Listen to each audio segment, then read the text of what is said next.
Assalamualaikum warahmatullahi wabarakatuh. Kami dari kelompok 4 ingin mempresentasikan hasil kerja kelompok kami yang beranggotakan pertama saya Agila Permatasari, MPM 19.101090164. Yang kedua dari Hen Putra Winato 19.101090177. Yang ketiga ada Agra Ilham Wijayanto 19.101090180. Yang keempat ada Gilas Pradana Putra 19.101090193. Di sini kami akan mempresentasikan atau menjelaskan materi tentang kemampuan analisa dan kemajuan isi, task analysis and content progression pada mata kuliah Desain Pembelajaran Pendidikan Jasmani yang diampu oleh Dr. Andes Sugito, Magister Pendidikan. Kemampuan. Kemampuan berasal dari kata mampu yang berarti kuasa melakukan sesuatu. Sedangkan kemampuan berarti kesanggupan, kecakapan, dan kekuatan. Kemampuan juga bisa diartikan sebagai seorang individu yang mampu melakukan beragam tugas dalam suatu pekerjaan. Jadi kemampuan yaitu seorang anak mampu melakukan aktivitas sesuai dengan instruksi dalam suatu tugas atau pekerjaan. Dapat disimpulkan, kemampuan adalah kesanggupan atau kecakapan seorang individu dalam menguasai suatu keahlian dan digunakan dalam menggunakan segala macam tugas dalam suatu pekerjaan. Menurut Stephen P. Robin dan Timothy, Jodge menyatakan bahwa kemampuan keseluruhan orang dapat dilihat dari dua faktor, yaitu A. Kemampuan intelektual, merupakan kemampuan yang dibutuhkan untuk melakukan berbagai fungsi aktivitas mental. Kemampuan intelektual, kemampuan yang berasal dari dalam diri seseorang dan mampu melakukan fungsi aktivitas mental. Kemampuan fisik merupakan kemampuan melakukan tugas-tugas yang menggunakan stamina, keterampilan, kekuatan, dan karakteristik serupa. Kemampuan fisik yaitu kemampuan melakukan aktivitas fisik menggunakan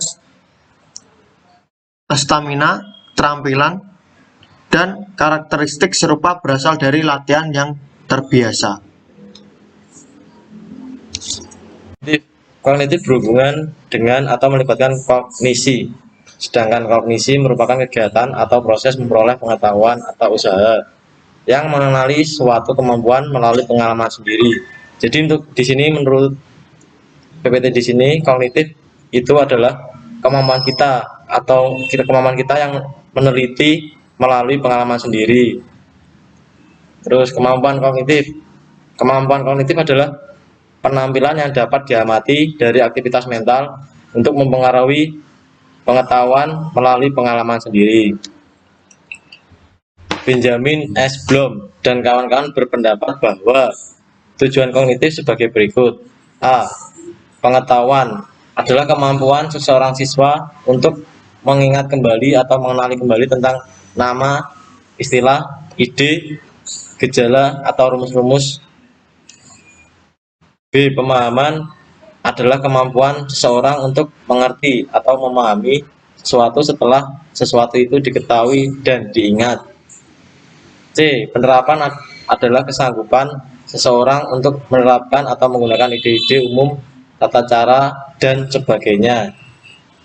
D. Analisis adalah mencakup kemampuan untuk mencari sesuatu kesatuan dalam berbagai bagian, sehingga struktur keseluruhan atau organisasinya dapat dipahami dengan baik. D. Sintesis adalah kemampuan seseorang untuk merinci atau mengurangi suatu bahan dan keadaan menurut bagian-bagian yang lebih kecil dan mampu memahami hubungan di antaranya bagian atau faktor dari dengan yang lain. Evaluasi merupakan jenjang berpikir paling setinggi dalam ranah kognitif menurut Bloom. Jadi di sini Bloom menjelaskan bahwa pengetahuan kognitif seorang siswa yang pertama tadi yang A adalah mengingat kembali atau mengenali kembali tentang yang masa lalu. Yang B, pemahamannya adalah kemampuan seseorang untuk mengerti atau memahami suatu setelah sesuatu itu diketahui dan diingat atau mengingat kembali yang sebelumnya. Yang C, penerapan adalah kesanggupan seseorang untuk menerapkan atau menggunakan ide-ide umum, tata cara, dan sebagainya. Jadi penerapan dan kesanggupan ini adalah kita mengide-idekan sendiri bagaimana caranya penelitian menggunakan ide kita sendiri. Analisis yang D, analisis adalah mencakup kemampuan dan mencari sesuatu. Jadi bagaimana kemampuan kita untuk mencari sesuatu agar yang kita teliti bisa tercapai atau sukses dengan meneliti dengan baik.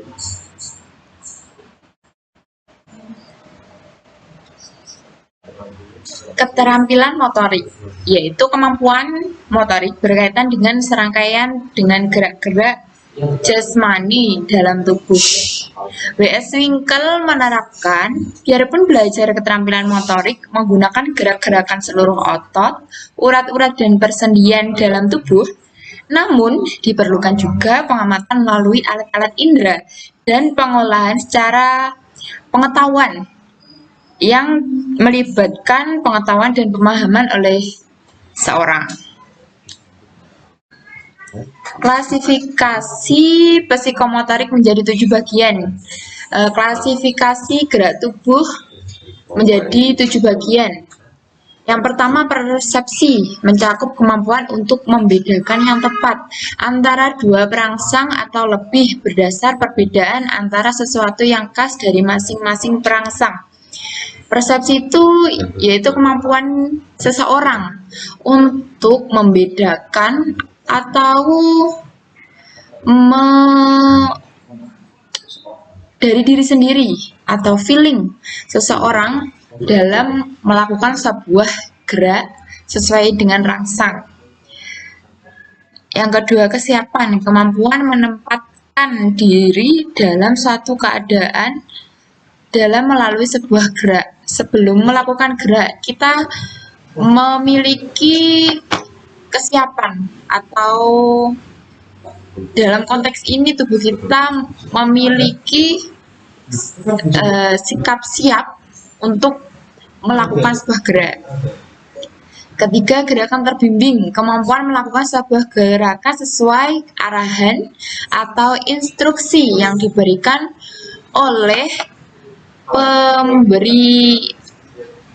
memberi instruksi atau mendidik. Gerakan terbimbing itu disertai dengan cara melakukannya atau proses melakukannya, sehingga timbullah gerakan yang terbimbing. Yang keempat, ada gerakan yang terbiasa, kemampuan melakukan gerakan atau rangkaian gerak dengan lancar setelah diberi arahan sebelumnya. Gerakan yang terbiasa itu gerakan yang sering dilakukan sehingga timbullah gerakan yang terbiasa.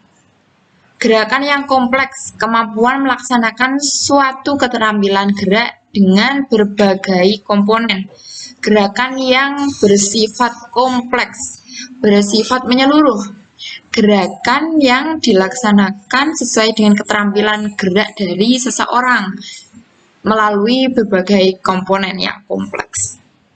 6. Penyesuaian pola gerakan, kemampuan melakukan penyesuaian gerakan sesuai dengan kondisi atau dengan menunjukkan skill keterampilan gerak menuju kemahiran.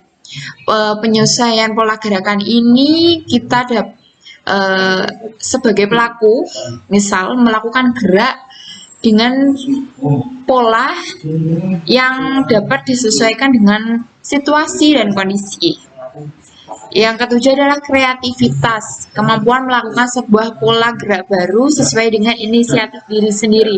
Kreativitas gerak ini muncul dari diri kita atau siswa yang berasal dari stimulus 6 komponen tadi, 6 klasifikasi tadi, sehingga memunculkan kreativitas dari dalam diri sendiri dan mampu melakukan sebuah gerakan tanpa bimbingan atau arahan instruksi dari seorang pendidik.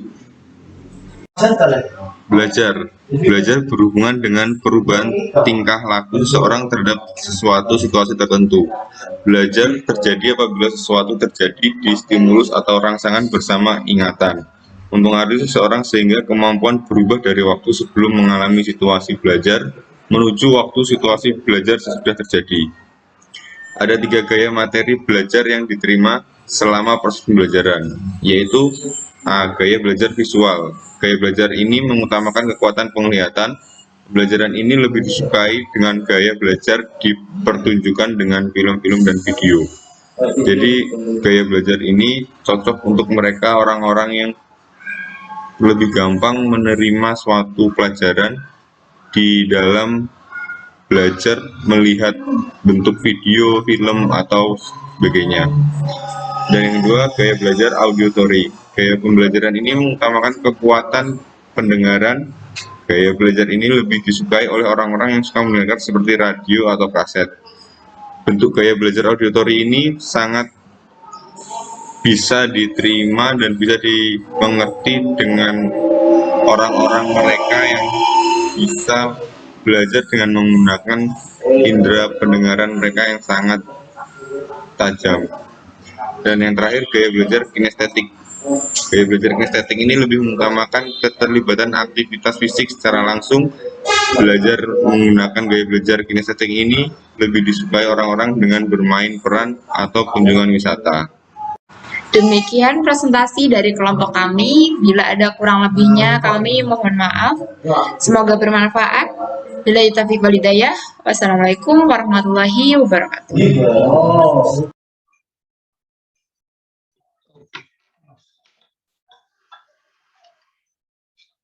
Oke, Assalamualaikum warahmatullahi wabarakatuh. Terima kasih atas perhatiannya.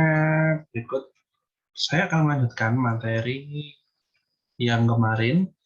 Jadi lanjutan dari materi yang kemarin dalam mata kuliah desain pembelajaran pendidikan jasmani. Nah, untuk materi hari ini yang akan saya sampaikan adalah test analysis and content progression in physical education. Nah, atau analisa dari sebuah pendidikan jasmani yang di dalamnya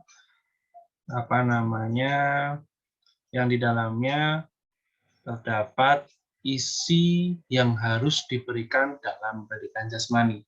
Jadi dalam materi hari ini kita mengerti terkait apa sih tugas-tugas yang ada di pendidikan jasmani, terus isinya seperti apa dalam mengajar atau memberikan materi dalam pendidikan jasmani agar tugas-tugas tersebut dapat tersampaikan.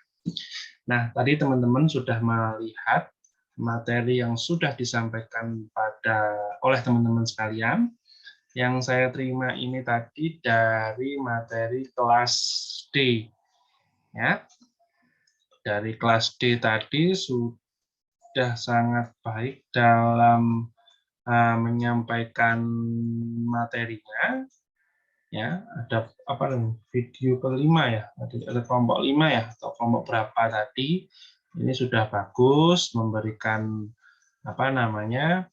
memberikan video, karena yang awal kemarin salah. Mohon maaf. Kelompok 4. Oke, kelompok 4 di sini anggotanya ada Aktila Permatasari, Rehan Putra Winarto, Agra Ilham Wijayanto, dan Gilas Pradana Putra. Mohon maaf kalau salah sebut ya. Ada dari mahasiswa tersebut saya apresiasi, dan untuk kelas yang satunya saya belum menerima karena tadi saya mendapatkan WA materinya masih materi yang kemarin. Nah, kemarin tidak ada yang mengumpulkan atau salah dari kelas D, maka tidak saya tampilkan dalam video materi saya hari ini. Nah, Tadi teman-teman sudah mendengar videonya, bisa menyimpulkan sendiri apa sebenarnya isi dari tes apa namanya tadi? Sorry, saya lihat dulu. Test Analyze and Content Progression in Physical Education, atau saya sebut lagi tugas dalam physical education dan isi dalam physical education atau pendidikan jasmani. Nah, langsung saja saya akan memberikan tambahan karena tadi mungkin sudah dibahas sedemikian rupa oleh teman-teman Anda. Saya di sini hanya memberikan tambahan agar semakin jelas. Nah, untuk kelas D dan E, yang kelas E, karena masih belum memberikan materi, masih saya tunggu ya untuk materi lanjutnya. Jangan materi yang minggu kemarin baru dikirim minggu hari ini, tapi materi hari ini itu dikirim dan bisa saya share melalui video saya ini. Oke, langsung saja berikut materi dari saya. Test Analyze and Content Progression in Physical Education. Nah, saya perbesar dulu. Oke. Sebelum kita menginjak pada materi-materi saya selanjutnya, berikut adalah sebuah renungan bagi kita. Besok teman-teman itu mau jadi guru pendidikan jasmani atau penjas atau guru pendidikan olahraga. Ya. Berbeda sekali dua istilah ini. Hal ini yang pertama karena perbedaan kurikulum atau pengembangan kurikulum yang tahun 84 kita masih mengenal apa namanya pendidikan jasmani, kemudian di 94 disempurnakan jadi pendidikan jasmani, kesehatan, dan rekreasi. Nah, ini menyimpulkan atau melahirkan yang namanya adalah guru penjas atau guru pendidikan olahraga. Tapi kalau ditarik lebih dalam lagi, nama pendidikan jasmani atau pendidikan olahraga ini masih banyak sekali nama-nama yang ada. Ya, Anda bisa tanya sendiri di apa namanya mata kuliah filsafat, ya, mungkin nomor 1 ya Anda dapat. Nah, di situ dibahas secara runtut nama-nama atau nama sebelum menjadi physical education atau pendidikan jasmani.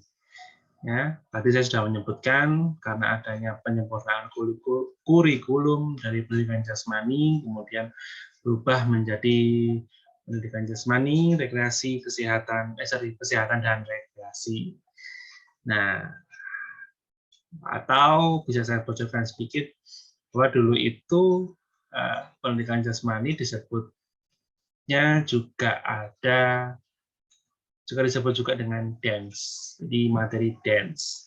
Kalau kita mengenal dance itu apa ya, tari, ya apa namanya seni tubuh kayak gitu ya. Tapi kalau misalkan kita garis bawahi atau kita menjadi perhatian, tari, seni, semuanya berlandaskan dengan gerak atau movement. Nah, movement inilah yang dimaksud dalam materi pendidikan jasmani itu sendiri. Nah, karena salah satu tujuan dari physical education atau pendidikan jasmani apa? Ya, ini yang salah satunya adalah meningkatkan keterampilan gerak, ya, atau membudayakan kebudayaan aktivitas fisik. Ya. Jadi sebelumnya bernama dance, kemudian bernama apa namanya aerobik, masih seputar tari ya atau senam, kemudian jadi sport, kemudian berubah menjadi physical education and health, dan lain-lainnya, hingga sampai saat ini menyebutkannya masih ada yang pendidikan jasmani, ada yang pendidikan jasmani dan kesehatan, dan ada pendidikan jasmani, kesehatan, dan rekreasi. Nah, di kalangan SD sendiri, SMP sendiri, atau SMA sendiri juga sama seperti kita. Jadi biasanya kalau teman-teman dulu mendapati materi atau mata kuliah olahraga ataupun pendidikan jasmani atau pendidikan jasmani, kesehatan, dan rekreasi, masih simpang siur, tapi mulai dari semester 4 kita sudah memiliki pendidikan jasmani, kesehatan, dan rekreasi. Nah, teman-teman sekalian, bahwa ketika teman-teman memilih menjadi guru Pinjas atau guru PNO, ini adalah dua jalan yang berbeda. Ya.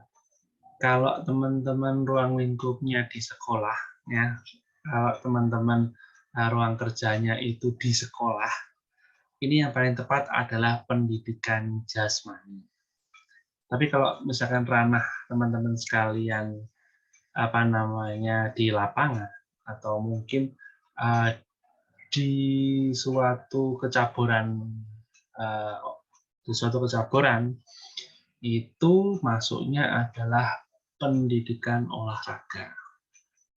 Kenapa itu bisa berbeda? Bisa dilihat pada tabel ini, bahwa di guru pendidikan jasmani ini sosialisasi atau mendidik melalui olahraga. Dikenalkan kecabangan olahraga, kemudian diajarkan jenis-jenis olahraga.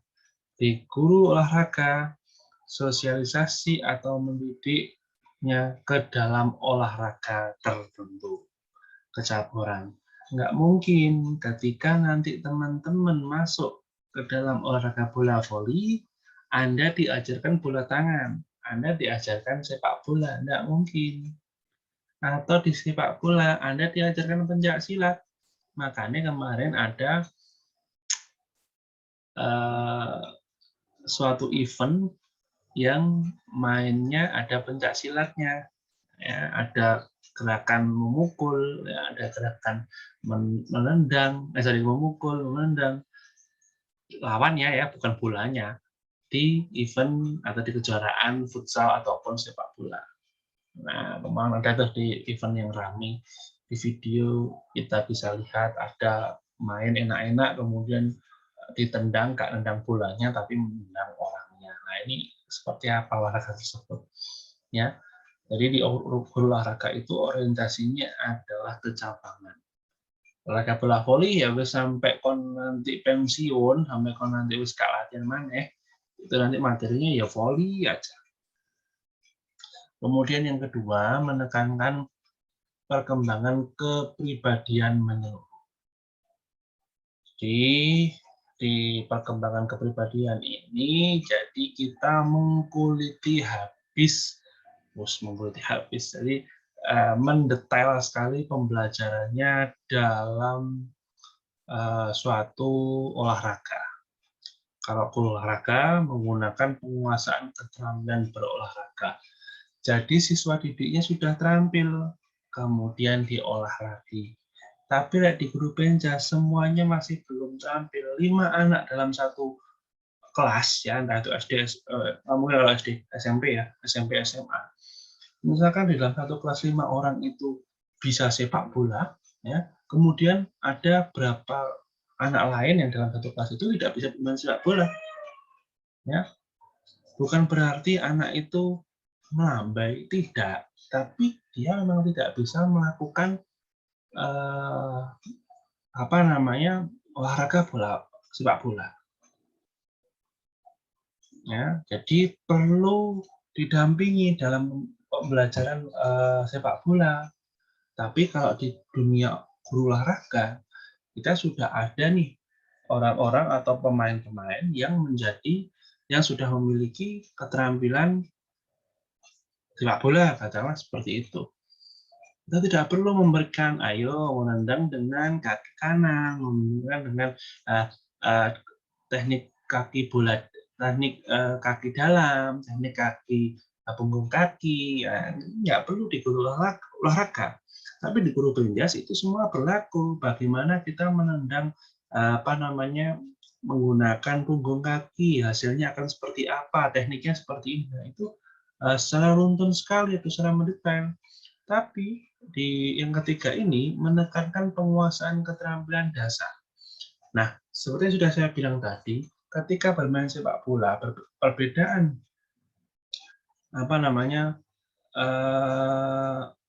teknik dasar di guru olahraga, dia sudah ada, dia sudah menguasai anak didiknya. Tinggal memberikan porsi tambahan sehingga dia dapat menguasai. Tapi di pendidikan jasmani sangat kompleks sekali.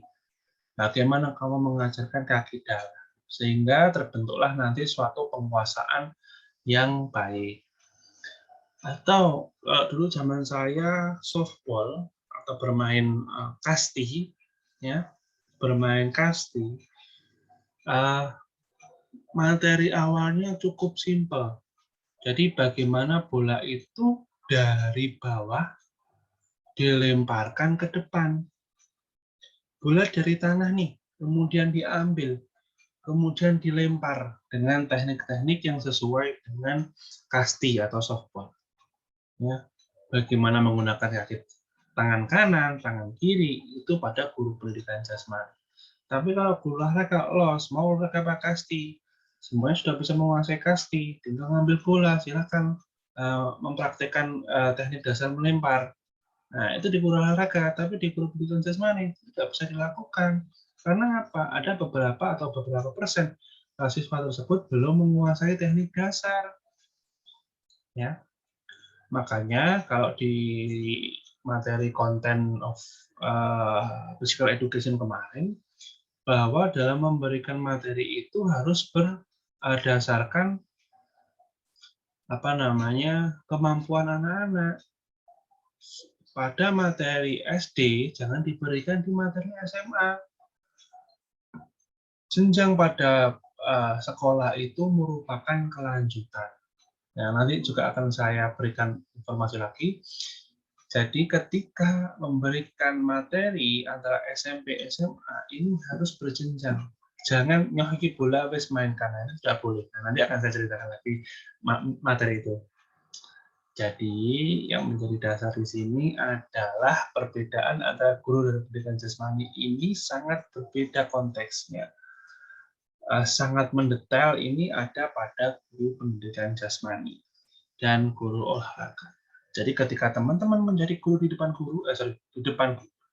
menjadi guru di hadapan anak didiknya, maka yang pertama Anda berikan adalah rambu-rambu ini.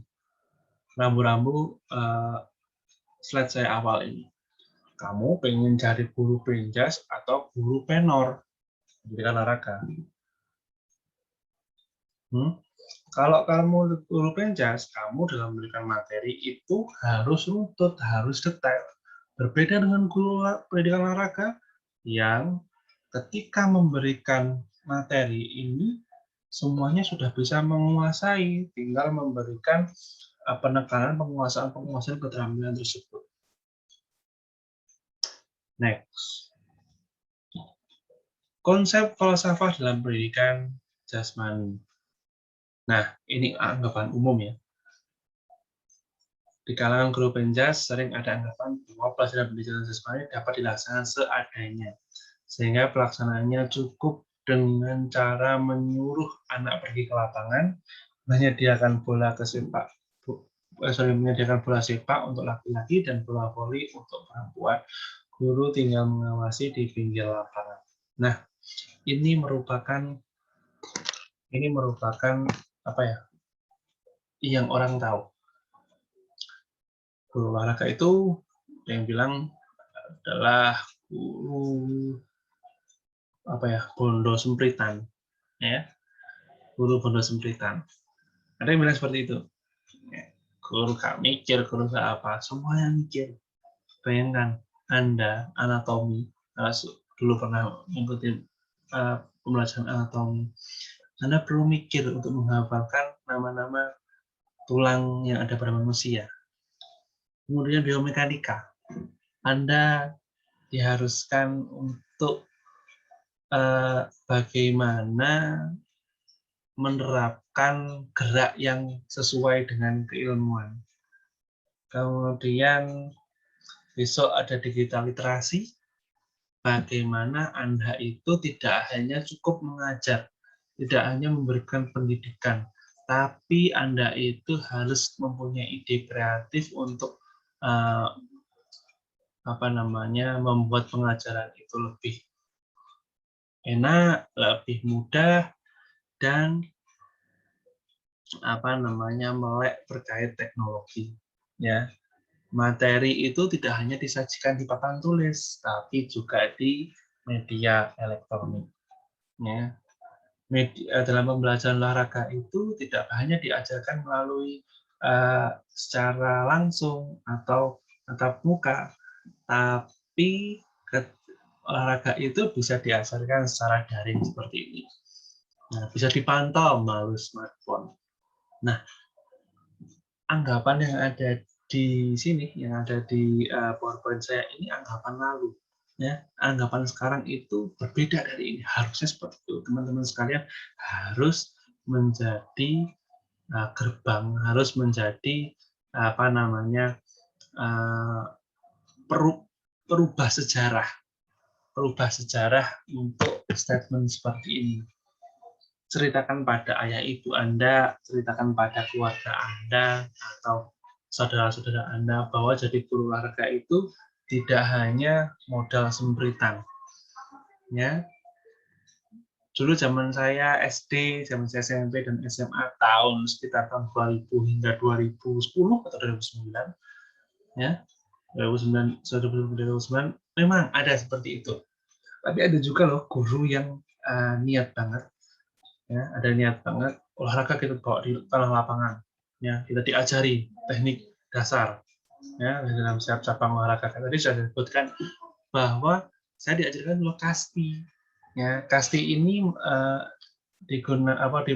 diberikan pembelajaran sedetail mungkin bagaimana bola itu dapat dilempar dengan baik, bagaimana bola itu dapat diarahkan kepada sasaran yang sudah direncanakan. Nah, teman-teman sekalian, mengapa statement ini adalah statement yang ada pada statement yang ada pada PowerPoint saya ini masih atau dapat dilakukan oleh segelintir atau oknum guru pendidikan jasmani? Karena dia tidak paham terkait arti dan tujuan pendidikan jasmani dan kurang mencintai tugasnya dalam memberikan materi. Teman-teman, jadi guru itu atau jadi dosen seperti saya ini merupakan tugas yang mulia, tugas yang sangat baik. Ya, jadi teman-teman besok tolong, misalkan ada 45 orang yang dari kelas kalian, misalkan jumlahnya 45, tolong 40 ada yang menjadi guru. Karena apa? Ketika teman-teman lainnya ini tidak mau menjadi guru, ya, hanya 1 orang banding 45, maka masa depan kita akan rusak. Mengapa itu bisa terjadi? Saya pernah membaca bahwa dampak dari bom nuklir di Jepang, ya, pada saat itu pemerintahan tersebut menanyakan tidak berapa jumlah kerugian kita, ya, berapa jumlah aset-aset kita berapa jumlah gedung-gedung kita yang rusak, berapa jumlah amunisi perang kita, tapi yang ditanyakan adalah berapa persen guru yang masih ada di negara kita. Itu Jepang. Dan akhirnya Jepang menjadi salah satu negara yang paling maju. Jadi teman-teman, misalkan saat ini teman-teman memiliki pikiran mau jadi guru itu gajinya sedikit katanya, ya, gaji guru itu sedikit, tapi teman-teman kerjanya di guru ini adalah pekerjaan yang sangat mulia, ya, pekerjaan yang sangat mulia yang tetap ada bayarannya, ada gajinya, ya, ada bayarannya, ada gajinya.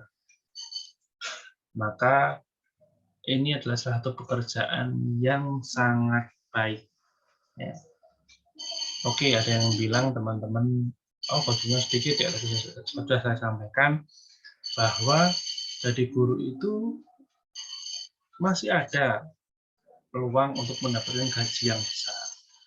Seperti CPNS atau menjadi pegawai negeri, ada remu atau gaji tambahan, banyak sekali teman-teman sekalian.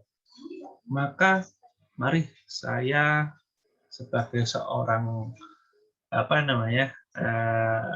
biasa di sini atau dosen kalian, saya mengajak teman-teman, ayo jangan takut atau jangan malu menjadi guru.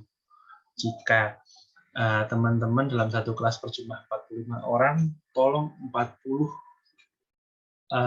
mahasiswa cita-citakan Anda menjadi seorang guru. Oke. Jadi kita kembali lagi di materi bahwa guru itu belum memahami arti dan tujuan pendidikan jasmani. Kemudian kurang mencintai tugasnya. Tugasnya oke lah, nggak boleh duit tok, tak ibal, pakai peralatan ini. Ya. Karena di pendidikan jasmani tujuannya selain kita membuat siswa itu gemar melakukan aktivitas fisik, pola hidup sehat, dan meningkatkan keterampilan mekaniknya. Kalau kita tidak sadar itu, maka ya tadi hanya memberikan bola saja tanpa arahan yang jelas. Kemudian cintai tugas ini, sudah saya sampaikan tadi. Guru itu pekerjaan yang mulia, pekerjaan yang baik. Maka yang beranggapan guru itu bayarnya sedikit.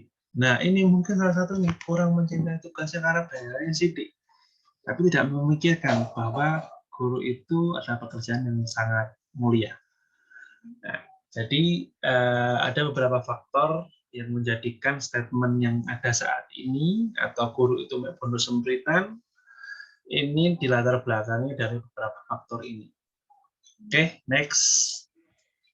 Nah, di dalam pendidikan jasmani ini yang paling menjadi ciri khas adalah pembelajaran dengan gerak. Ya, karena tadi sudah disampaikan bahwa memadukan kemampuan intelektual dan kemampuan fisik.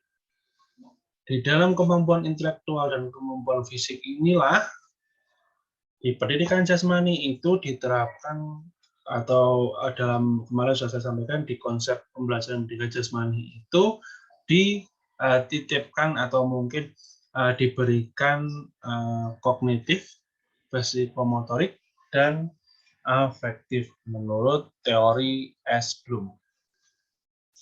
Benjamin S. Bloom ya kalau tidak salah. Benjamin S. Bloom. Nah, silakan mengakses presensi untuk hari ini. Silakan masuk linknya sehingga teman-teman bisa melakukan presensi. Oke, next. Nah, tadi sudah saya sebutkan bahwa isi dalam pendidikan jasmani, komponen utama yang ada dalam pendidikan jasmani adalah kognitif, psikomotorik, dan afektif. Nah, kognitif mengartikan di sini adalah pemahaman terkait suatu keilmuan. Ya, pemahaman apa? Ya, ini pemahaman terkait aktivitas olahraga atau aktivitas fisik yang ada pada pada siswa didik kita. Jadi di olahraga dulu materinya tidak hanya melakukan aktivitas sepak bola atau aktivitas bola voli, tapi juga hal kecil seperti apa saja sih makanan-makanan sehat, apa saja sih pola hidup sehat. Nah, ini nanti menjadi sebuah gaya hidup, menjadi kebiasaan. Jadi pemahaman yang baru. Oh, ternyata makanan sayur, buah-buahan itu sangat penting karena memiliki nilai serap energi yang tinggi. Makanan itu yang sehat adalah mengandung karbohidrat, protein, dan lemak. Ya, karena timbul suatu pemahaman di sini akibat apa? Akibat ada pengawasan atau guru yang mengarahkan. Nah, ini teori tahapan konsepnya bahwa di dalam suatu kognitif, di dalam penerapan kognitif di pendidikan jasmani, yang pertama di sini adalah memberikan pemahaman, memberikan keilmuan kepada siswa didik kita. Kemudian siswa didik kita dapat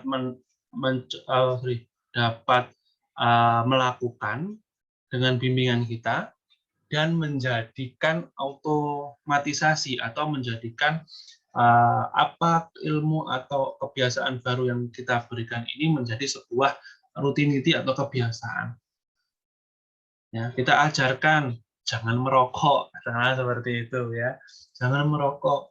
Kenapa? Karena rokok itu mengandung nikotin atau zat-zat yang buruk untuk tubuh kita. Ya, buruk untuk tubuh kita.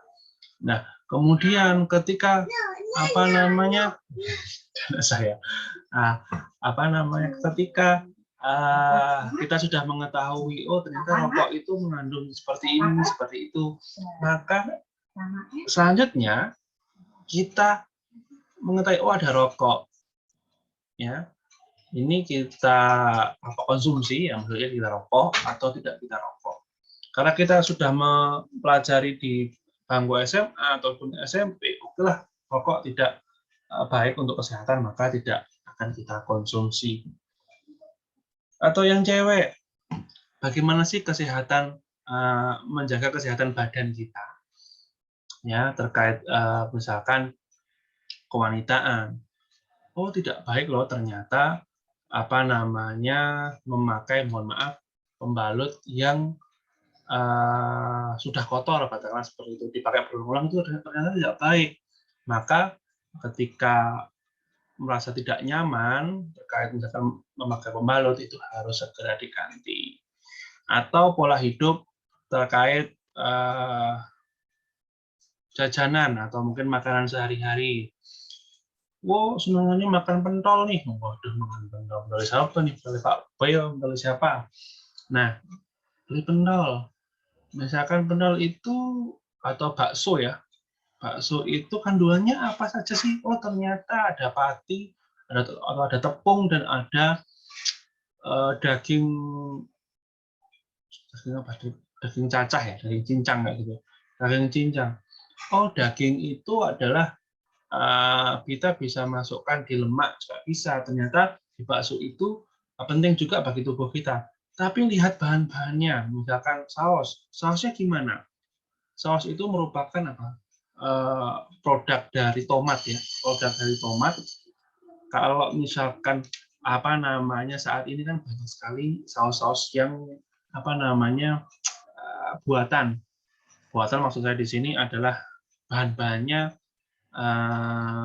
ada yang tidak baik dan buruk menjadi badan kita. Maka kita dapat melakukan oh ternyata saus itu tidak baik bagi tubuh kita. Oke lah, kita tidak mengkonsumsi makanan bendol-bendol ini atau makanan-makanan yang tidak sehat lainnya. Apa yang kita konsumsi? Ya makanan-makanan yang sesuai dengan kebutuhan energi. Ada makanan jenis karbohidrat, kayak daging tadi boleh, kemudian sayur, harus makan sayur yang saat ini mungkin tidak makan sayur atau alergi sayur, ini bisa sedikit dimulai lagi. Ayo alergi itu kita hilangkan. Karena sayur itu penting bagi tubuh kita. Nah, itu pada tahapan kognitif, pada pendidikan jasmani. Kemudian psikomotor, karena psikomotor berhubungan dengan hasil belajar yang pencapaiannya melalui keterampilan manipulasi yang melibatkan otot dan kekuatan fisik. Pendidikan jasmani sangatlah berkaitan dengan psikomotor. Hal ini berdasarkan orientasi pada gerakan dan menekankan pada reaksi-reaksi fisik dan keterampilan tangan yang dominan dalam pembelajaran tersebut. Nah, tadi sudah saya sampaikan bahwa pendidikan jasmani ini bercirikan keilmuan yang mendominasi adalah gerak atau gerak yang mendominasi dalam pendidikan jasmani. Nah, teman-teman sekalian, bahwasanya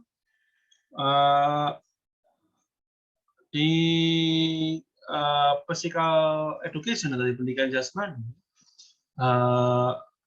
tujuannya adalah meningkatkan keterampilan gerak kita, atau kita dapat mengenal berbagai jenis olahraga sehingga kita dapat melakukan kegiatan tersebut di kehidupan sehari-hari kita. Kemudian ada di ranah afektif dalam pembelajaran pendidikan jasmani, bahwa dalam ranah afektif ini, pembelajaran dalam ranah afektif di pendidikan jasmani memfokuskan pada perasaan, nilai, perilaku sosial, dan sikap berkaitan dengan aktivitas gerak. Nah, inilah yang menjadi ciri khas dari pendidikan jasmani. Karena apa menjadi ciri khas? Karena pada materi ini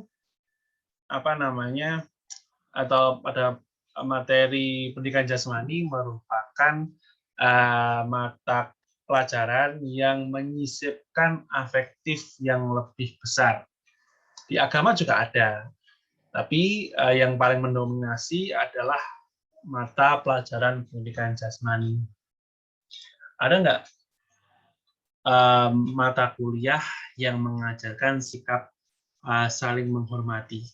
Ya, misalkan mata kuliah atau mata pelajaran matematika, 10 tambah 5 itu hasilnya adalah 15.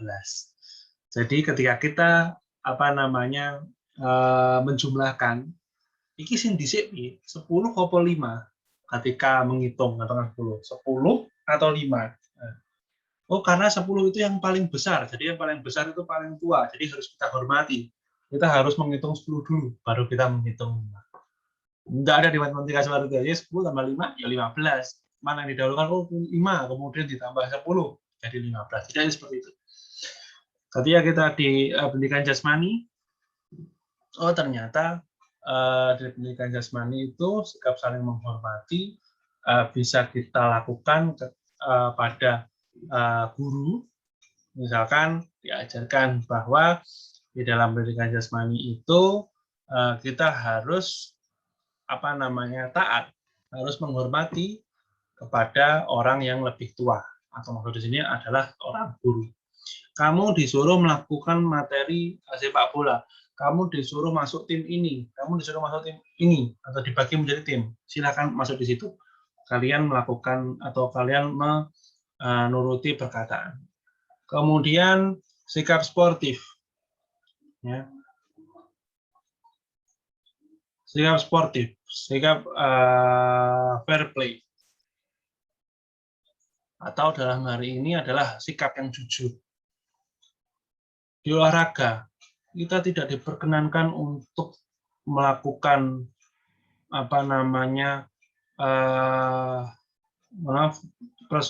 sogokan pada wasit, ya. Main secara fair, kemampuannya ditampilkan secara total, ya. Jangan ada permainan di belakang, karena sudah Z wasit, aku mau menang ya, ini buat kamu. Jangan seperti itu, tidak ada di olahraga seperti itu. Tapi kita diajarkan, tidak ada intervensi pada wasit atau pemimpin pertandingan. Kita menunjukkan keterampilan kita atau kemampuan kita, ya, itu merupakan salah satu penanaman afektif di pendidikan jasmani. Ya, kita bisa berperilaku jujur, kita berperilaku saling menghormati, itu ada pada pendidikan jasmani. Di materi yang lain itu tidak ada. Jadi sangat menjadi ciri khas dalam pendidikan jasmani ini di ranah afektif. Kemudian isi dalam pendidikan jasmani, isinya apa? Isinya tidak hanya menaruh bola yang dipermainkan. Kayak cewek dipermainkan, nggak boleh seperti itu. Cewek aja nggak boleh dipermainkan, apalagi bola yang diam dipermainkan. Ya, ketika ada bola itu, ketika ada sebuah sarana olahraga, kita sebagai guru ini harus mengawalnya, harus membimbingnya. Jadi tidak hanya bola di lapangan, ya, main bola yang ada di lapangan itu tidak, tapi bola itu dapat digunakan apa?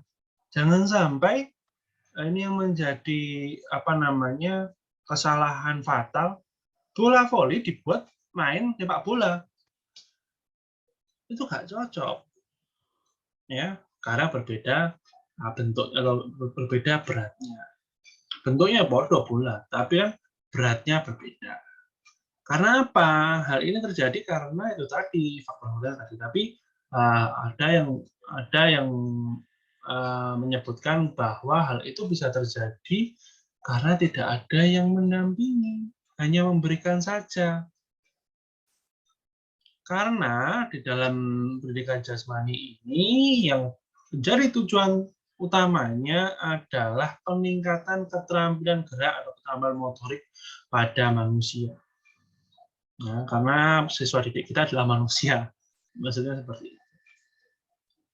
Dan ada lagi, yakni adalah terkait tujuan pendidikan jasmani adalah meningkatkan pertumbuhan dan perkembangan siswa didik kita yang ada pada masa pertumbuhan dalam usianya. SMA, SMP, dan SD ini merupakan target dalam peningkatan pertumbuhan dan perkembangan siswa didiknya. Di aktivitas-aktivitas yang dapat mengacu pertumbuhan dan perkembangan siswa. Kalau hanya diberikan kayak tadi, maka pertumbuhan dan perkembangannya juga tidak akan berkembang atau bertumbuh secara baik. Ya, maka di situ kita harus mengarahkan, kita harus mengawasi dan memberikan pendampingan agar tujuan-tujuan seperti peningkatan gerak, pertumbuhan, dan perkembangan ini dapat tercapai dengan baik. Di dalam pendidikan jasmani, mengembangkan pengetahuan dan keterampilan yang berkaitan dengan aktivitas jasmani, perkembangan estetika, dan perkembangan sosial. Jadi di dalam pendidikan jasmani itu ada aktivitas-aktivitas seperti estetika, atau mungkin estetika itu berkaitan apa ya? Berkaitan terkait kesehatan tubuh, kalau biasanya seperti itu. Kemudian perkembangan sosial, bagaimana perilaku dengan sosial, komunikasi dengan sosial, ya, antar kelompok atau antar masyarakat. Nah, ini di pendidikan jasmani itu ada seperti itu. Mengembangkan kepercayaan diri dan kemampuan untuk menguasai keterampilan gerak dasar yang akan mendorong partisipasinya dalam aneka aktivitas jasmani. Tadi sudah saya sebutkan bahwa tujuan utama adalah meningkatkan keterampilan gerak atau motorik gerak siswa didik kita. Sehingga nanti sesuai dengan jenjangnya, sehingga siswa tersebut dapat menguasai keterampilan dengan baik atau motoriknya dengan baik. Memperoleh dan mempertahankan derajat kebugaran jasmani yang optimal untuk melaksanakan tugas sehari-hari secara efisien dan terkendali. menanamkan bahwa perilaku hidup aktif atau suka melakukan olahraga itu penting sekali untuk kebugaran jasmaninya. Ketika kebugaran jasmani itu terpantau kebugaran jasmani itu terjaga dengan baik atau normanya baik, maka ketika melakukan aktivitas sehari-hari itu bisa dilakukan secara baik juga. Karena ada yang bilang setiap hari kita harus fit. Nah, fit itu apa? Nah, nanti teman-teman bisa mencari pengertian fit itu apa. Yang penting atau intinya dalam fit itu kita harus bugar. Nah, ketika kita bugar, kita bisa melakukan aktivitas-aktivitas sehari-hari. Misalkan Anda kuliah, ya, dari lantai 1 ke lantai 3 di gedung ini. Ketika teman-teman naik tangga 1, tangga 2, tangga 3, ya tangga 3, tangga 4 ya, tangga keempat sampai ke I1 atau I2, misalkan Anda menggos-menggos atau terengah-engah, maka menandakan kebugaran jasmani Anda sangat rendah atau Anda tidak fit, jadi Anda tidak dapat melakukan aktivitas sehari-hari. Ya. Akhirnya apa? Mager, tidur. Sukanya gitu, perilaku sedentary. Maka jika hal itu dilakukan, maka tujuan dari menanamkan pentingnya aktivitas fisik itu tidak dapat terlaksana. Mengembangkan nilai-nilai pribadi melalui partisipasi dalam aktivitas jasmani, baik secara kelompok maupun perorangan. Nah, di dalam pendidikan jasmani kita juga mengembangkan nilai-nilai dalam kehidupan sehari-hari kita. Bagaimana nilai saling menghormati, kemudian sportivitas tadi itu ada pada pendidikan jasmani. Berpartisipasi dalam aktivitas jasmani dapat mengembangkan keterampilan sosial yang memungkinkan siswa berfungsi secara efektif dalam hubungan antar orang. Jadi sama seperti yang pertama, kemampuan untuk komunikasi antar sesama atau antar kelompok atau perilaku antar sosial. Jadi kalau kita jumpai misalkan teman-teman yang bisa menguasai komunikasi antar teman atau antar kelompok, maka bisa dibilang dia aktivitas sosialnya sangat tinggi karena mampu berkomunikasi tidak hanya pada dirinya sendiri, tapi pada maksudnya berkomunikasi sendiri artinya gila tidak ya. Jadi mampu melakukan komunikasi pada teman. Atau bisa dibilang mampu berteman. Karena apa mampu berteman? Ada loh siswa didik atau siswa atau pribadi yang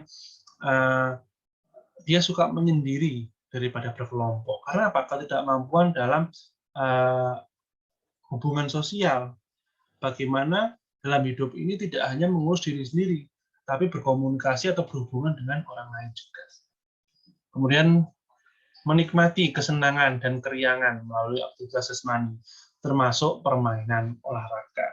Jadi kegiatan pendidikan jasmani ini merupakan suatu aktivitas yang rileks, yang tujuannya adalah bersenang-senang. Nah, isi pendidikan jasmani yang kedua ini atau yang selanjutnya ini adalah gerak dan permainan. Karena apa? Di dalam pendidikan jasmani itu aktivitasnya gerak ataupun aktivitasnya adalah permainan. Akan tetapi pendidikan jasmani itu bukan olahraga dan bukan permainan, karena intinya adalah tujuannya adalah apa? Meningkatkan kebugaran jasmani, meningkatkan perilaku hidup sehat dan lain-lainnya. Ya, ini bukan main-main, tapi permainan dan olahraga inilah yang menjadi materi atau menjadi isi dari pendidikan jasmani tersebut. Bermain, olahraga, dan pendidikan jasmani melibatkan bentuk-bentuk gerakan, dan ketiganya dapat menjadikan peningkatan kemampuan yang dimiliki pada setiap didik. Ya, jadi sama seperti yang saya sebutkan tadi, bahwa olahraga dan permainan ini bukan atau bukan berarti pendidikan jasmani, karena pendidikan jasmani itu bukan dibuat main-main dan bukan juga merupakan suatu ajang prestis. Tapi di pendidikan jasmani ini isinya atau kontennya merupakan olahraga atau merupakan pengenalan cabang-cabang olahraga. Dan isinya atau kontennya ini diisi dengan apa? Diisi dengan gerak atau permainan-permainan yang menerangkan atau yang dapat mengenalkan terkait olahraga itu sendiri. Karena sifatnya senang, fun, tetapi sesuai dengan tujuan utamanya, yakni meningkatkan kemampuan dan lain, meningkatkan keterampilan gerak dan lain-lain.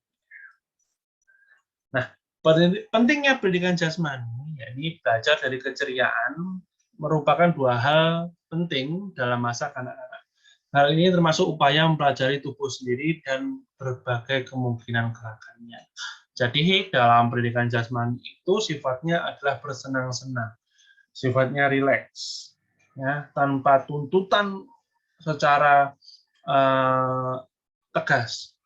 Maksudnya apa? Oh, kamu umur 10 tahun, kamu harus bisa berlari dengan kecepatan 9 detik, seperti itu, dalam 100 meter, seperti itu. Contoh. Nah, akan tetapi di pendidikan jasmani itu bagaimana sih mengenalkan kecabangan olahraga renang, ya, cabang olahraga renang itu caranya seperti ini. Katakanlah kita bermain di air dengan cara menendang-nendang kolam atau menendang-nendang permukaan air di permukaan dengan cara kita memegang memegang besi yang ada di pinggir kolam. Kemudian memperagakan teknik membuka, kemudian menutup tangan dengan berjalan di kolam. Itu kan intinya adalah bermain, ya, bermain menendang dan memperagakan membuka tutup tangan. Intinya adalah bermain, tapi tujuannya apa? Untuk meningkatkan kemampuan geraknya, meningkatkan kemampuannya terhadap suatu cabang olahraga. Nah, contohnya adalah renang, ada lagi voli, ada lagi sepak bola, dan lain-lain.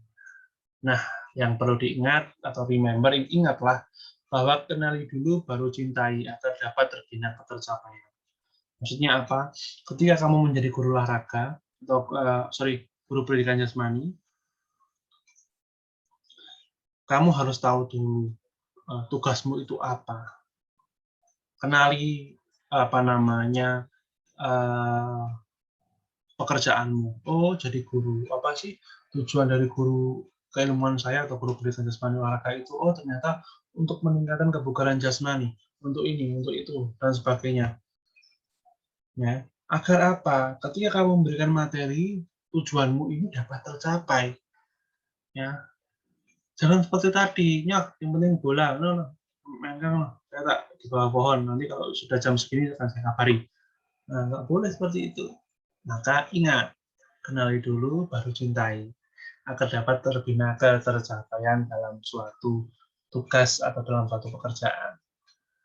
Terima kasih, sekian yang dapat saya sampaikan. Kurang lebihnya mohon maaf. Assalamualaikum warahmatullahi wabarakatuh. Salam sehat untuk Anda.